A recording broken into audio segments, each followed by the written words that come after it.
Hello Pisces! Maligayang pagbabalik. Ito po ang inyong Sun, Moon, Rising Sign, and Venus Love. Reading tayo ngayong Feb para sa sign ng Pisces. Kunin niyo lamang po kung ano ang nakarelate kayo, tapon niyo at hindi.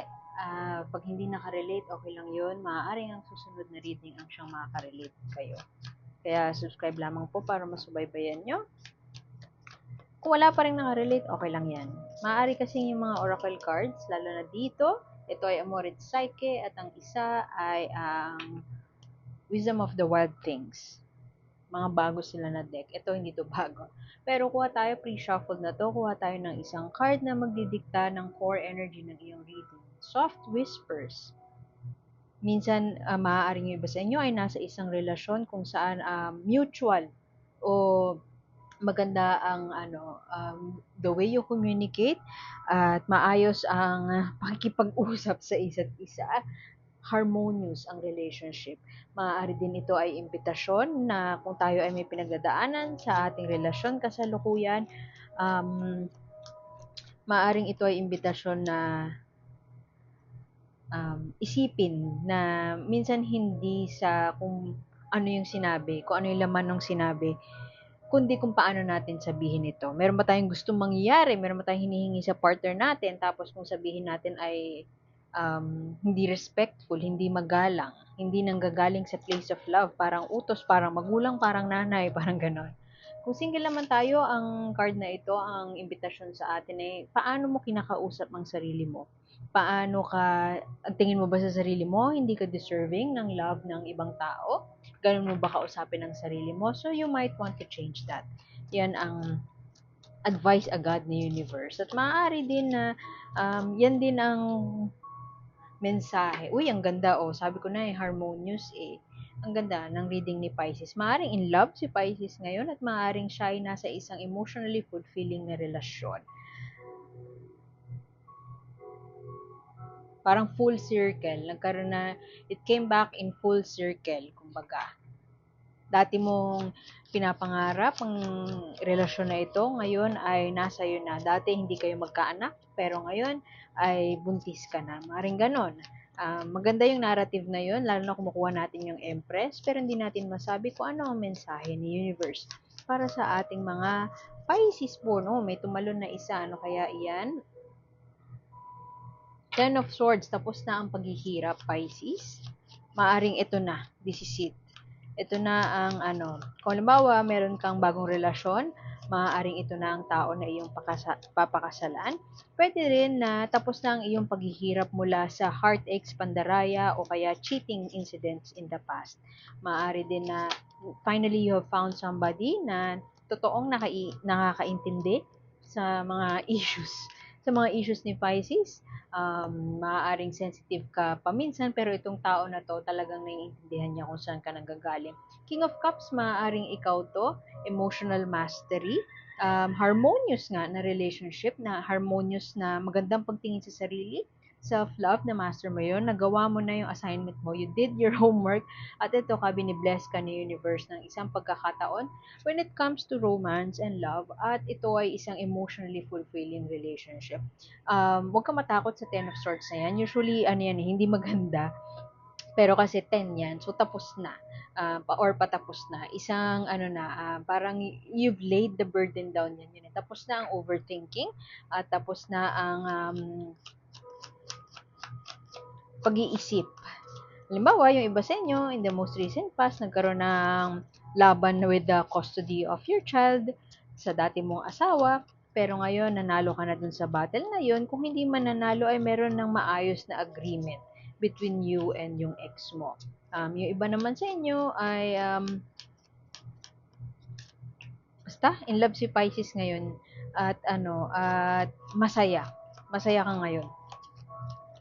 Masaya ka ngayon kasi wala naman perfect na relationship eh. Pero sa ngayon, it feels like perfect. Kung hindi man ganon, parang lahat flowing smoothly. Lahat ay maayos.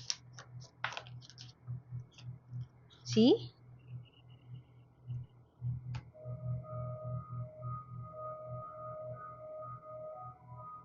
Ingat ka, Pisces, na mag-overgive. magbigay na naman ng sobra sa kakayahan o sobra sa mag-over-sacrifice kung may salita bang gano'n. Magsakripisyo ng todo-todo na wala nang natitira para sa sarili. Ingat ka na, kasi tingnan mo, ang kasabay pa lang lumabas ng Nine of Cups in reverse ay temperance. Ang temperance pag upright, alam mo kung ano yung gusto mo, alam mo kung ano yung bagay sa'yo, alam mo kung ano yung balanse, kumbaga.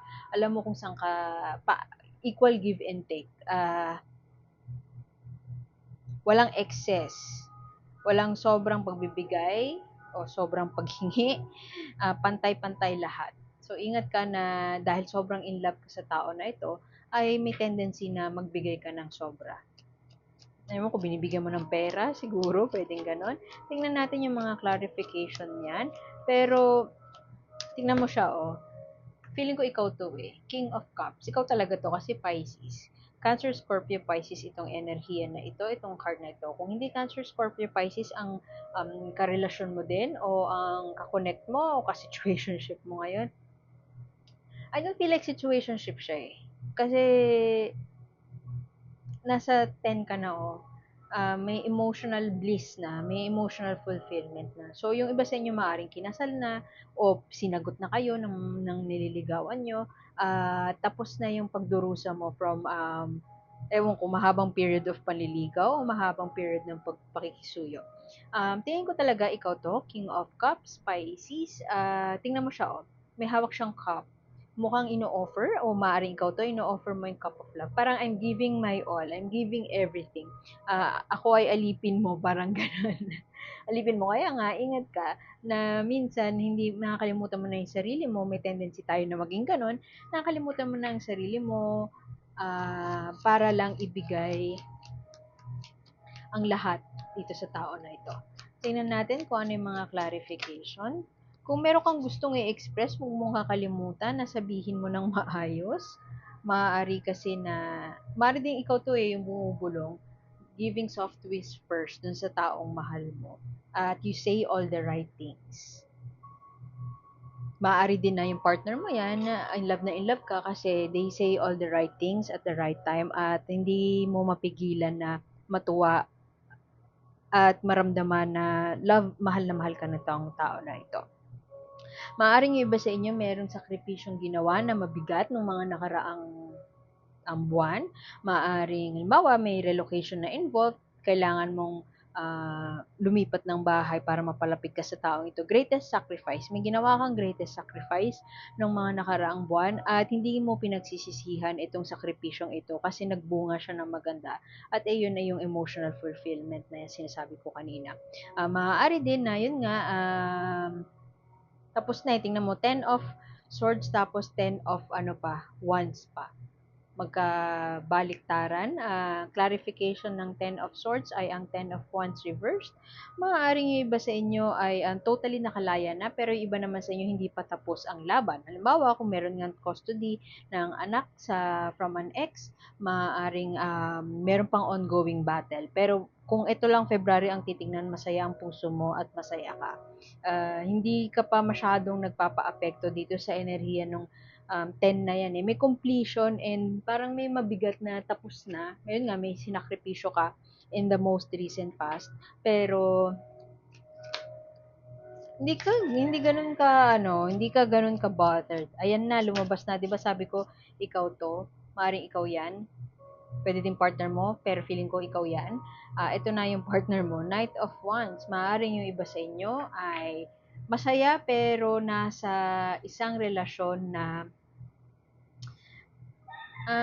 hindi naman kasi perpekto eh. Nasa isang relasyon na medyo dominant yung partner mo sa'yo. Dominant, actually hindi lang medyo eh. Sobrang dominant niya. Fire sign, Aries, Sagittarius, Leo. Medyo magkaiba kayo ng approach. Say, sa pag-communicate, magkaiba kayo ng approach sa pagsasalita. Ikaw yung sweet talker. Ikaw yung talagang gagawin mo lahat para mapasaya siya. Pwede din na words of affirmation ng love language mo. Pero yung karelasyon mo, hindi ganun yung love language niya. Hindi siya words of affirmation. Carino brutal, si partner. I don't see na nagrereklamo ka dun kasi masaya ka nga eh. Um, oo, pero mukhang, ewan ko pero yung napipick up ko na energy dito sa karelasyon mo, connect mo, or bagong karelasyon mo, meron siyang hang-ups at alam mo yung mayroong mga tao 'di ba na yung mga choices nila or yung actions nila, mapapatanong ka sa kanila who broke you. Kasi meron silang parang ligwak na mga choices paminsan-minsan. Ayaw mo silang i-judge, pero alam mo na may pinanggagalingan yung mga wrong choices nila in life. Itong partner mo, puwedeng bago, puwedeng hindi, pero puwedeng matagal mo na nililigawan pero ngayon pa lang naging kayo, or matagal mo ng kalandian pero ngayon lang kayo naging kayo. Maaaring itong taong 'to ay may pinagdaanang mabigat ng mga nakaraan, trauma yung naririnig ko.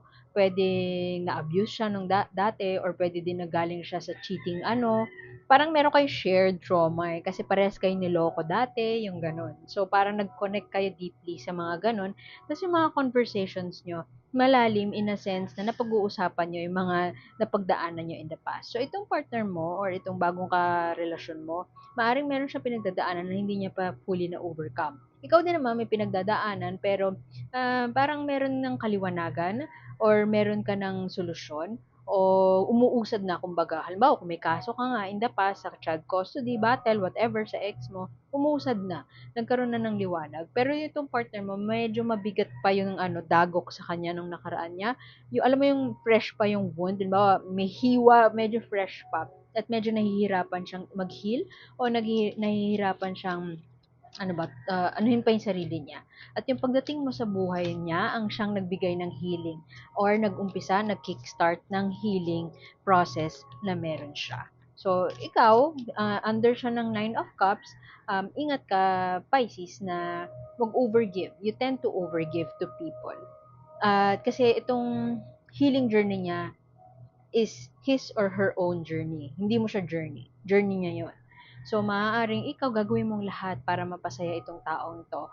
Pero maaaring dumating sa point na hindi talaga nakakatulong yung mga efforts mo. Kasi yung proseso na yun ng paggaling ay kailangan effortan niya rin.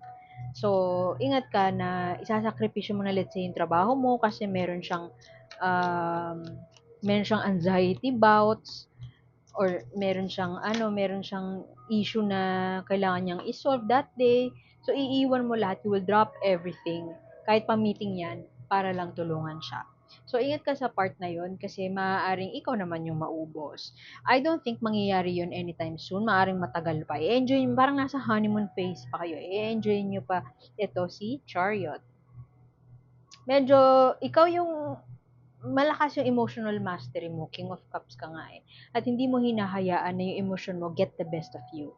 Si partner, siya man ang King of Wands, pero reverse siya eh. So, it's either medyo medyo meron siyang energies of controlling. Sorry sa cross-watcher. Energies of controlling, maaaring hindi niya sinasadya. Pero, si Pisces ay very emotionally stable. Hindi siya papalamon dun sa emotions of anxiety, emotions of yung mga, alimbawa, yung mga kritisismo, o yung mga emotions na parang frustrated. Parang si Pisces, malakas yung mental, fortitude baga. Malakas yung mental fortitude mo para i-deal ang mga problema na dumadating sa'yo. Yun nga lang nga, si partner mo, maaaring ka-age mo siya, pero hindi siya kasing lakas katulad mo. At maaaring kung ano man ang pinaplano ni Pisces ngayon, pwede yung minor dilemma nyo, kasi halimbawa may pinaplano ka, Pisces, na pakasalan ng tong taong to. Uh, Part of you, alam mo na siya na talaga, pero part of you din, napapaisip na hindi pa siya ready. Kasi hindi mo pa siya level. Hindi pa siya as emotionally stable as you. Pero whatever it is na pagdedesisyon na ni Pisces, it seems like gagawin mo ang lahat para mangyari yun, maisakatuparan yun. Kung halimbawa man wedding, tingnan mo, naka-wedding dress siya. Oh. Halimbawa man wedding, gagawin ni Pisces lahat para mairaos o maisakatuparan kung yung wedding na yun. Sobrang in love si Pisces kanyo. So, kung cross-watcher ka, masaya si Pisces sa relasyon nyo. Um, meron siyang iniisip o marami siyang iniisip pero hindi niya hahayaan yon na masira o hindi niya hahayaan yon na maging balakid sa kung ano man yung gusto niya mangyari o yung mga binibuild niyang dreams para sa inyong dalawa. So, iwan ko na yun dun. Ito, kuha tayo ng mensahe. Ano yung oracle message mo kay Pisces? Or remember the wooby. Kung ano man ang pinagdadaanan mo ngayon, punta ka sa safe space mo. Yung pala, no, yung iba sa inyo, yung ang dinidil nyo, suicidal pala. May suicidal tendencies pala yung tao. So, medyo mabigat yun at mahirap i-handle. So, kung ano man yung mabigat na pinagdadaanan nyo ngayon, huwag nyong kalilimutan yung wooby, yung safe space. Yung wooby, yun yung tawag nila sa, parang binky. Yun yung tawag sa, yung toy mo nung bata ka, na siya yung safe space mo. Ay yung kahit, yung ayaw mong palaban kasi nakakatulog ka, sound ang pagtulog mo, you feel safe and secure pag hawak mo yung stuffed toy na yun.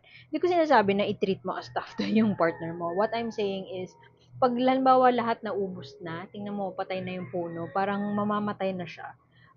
When you feel out of breath, alalahanin mo yung mga tao na safe space mo. Alalahanin mo yung mga tao na you feel secured pagkasama sila. Puntahan mo yun. Yun yung mensahe nitong Remember the Whoopi. Kasi maaaring itong dalawang to medyo malakas pa yung dating sa buhay mo. Meron pang hindi fully nako-close, meron pang hindi fully nahihil. At ikaw bilang mapagbigay na tao, medyo fragile ngayon yung partner mo, pwedeng ganun. So, at nahihirapan ka na, may tendency nga na mag-overgive, di ba? Sabi ko. Pero kung ano man yung planuhin, punta ka muna sa safe space mo, lalo na kung hindi ka makahinga. At pag nakahinga-hinga na ng konti, nakaluwag-luwag, kung ano man yung paplanuhin mo, or kung ano man yung gagawin mo, next action step na gagawin mo, magtatagumpay ka dun. So, the universe will reward you because of your kind and good heart, Pisces. So, iwan ko na yun doon. Pasensya na po sa mga ingay.